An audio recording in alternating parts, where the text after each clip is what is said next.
Congress government మా నిరుద్యోగుల తరపున గెలిచిన ప్రభుత్వం కాబట్టి మేము అడిగే హక్కు మా ఫస్ట్ ఆఫ్ ఆల్ నిరుద్యోగులకే ఎక్కువగా ఉంది. ఎందుకంటే కాంగ్రెస్ ప్రభుత్వం గత ఎలక్షన్లలో గెలిచినది ఓన్లీ జస్ట్ 2.5% ఓట్లతోటే గెలిచింది. అంటే నిరుద్యోగులు అందరూ కలిసి బస్సు యాత్రలు చేస్తే ఇంటింటికి తిరిగితే ఒక్కొక్క పర్సన్ ఇంకొక 10 మందితోటి ఓట్లు వేపిస్తేనే ఈ రాష్ట్రంలో ఉన్న అధికార పార్టీ అనేది అధికారంలోకి రావడం జరిగింది.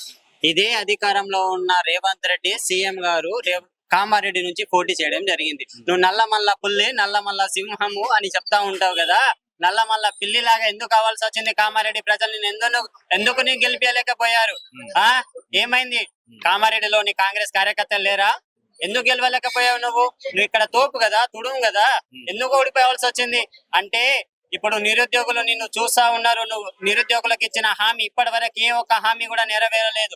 నిరుద్యోగ భృతి లేదు రాజు, యువ వికాసం లేదు.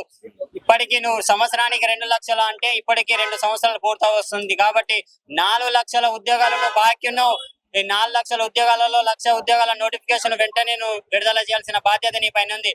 లేకుంటే ఇప్పుడు జూబ్లీస్ ప్రజలు మొత్తం చూస్తా ఉన్నారు, రాష్ట్రంలో ఏం జరుగుతూ ఉందో తెలుస్తా ఉన్నది. జూబ్లీస్ ప్రజలారా, మీరు ఈ దేశ భవిష్యత్తే కాదు, ఇక్కడ తెలంగాణ రాష్ట్ర భవిష్యత్తు కూడా మీరిచ్చే తీర్పు పైన ఆధారపడి ఉన్నది. ఎందుకంటే మీరు ఆలోచించాలి, ఇప్పుడు హైదరాబాద్ లో హైడ్రా ప్రాబ్లం కానీ, ఇక్కడ ఉన్న నిరుద్యోగుల సమస్యలు కానీ, ఊర్లలో రైతుల సమస్య, యూరియా సమస్యలు కానీ, అనేక సమస్యలు ఈ రాష్ట్ర ప్రభుత్వంలో ఉన్నాయి. కాబట్టి మీరిచ్చే తీర్పు అనేది ఈ రాష్ట్ర ప్రజల భవిష్యత్ మీద ఆధారపడి ఉన్నది. కాబట్టి మీరు తీర్పు ఆలోచన చేయాలని, ఓట్లు చూసి ఆలోచన చేయాలని మేము ఎంతగానో వేడుకుంటున్నాము.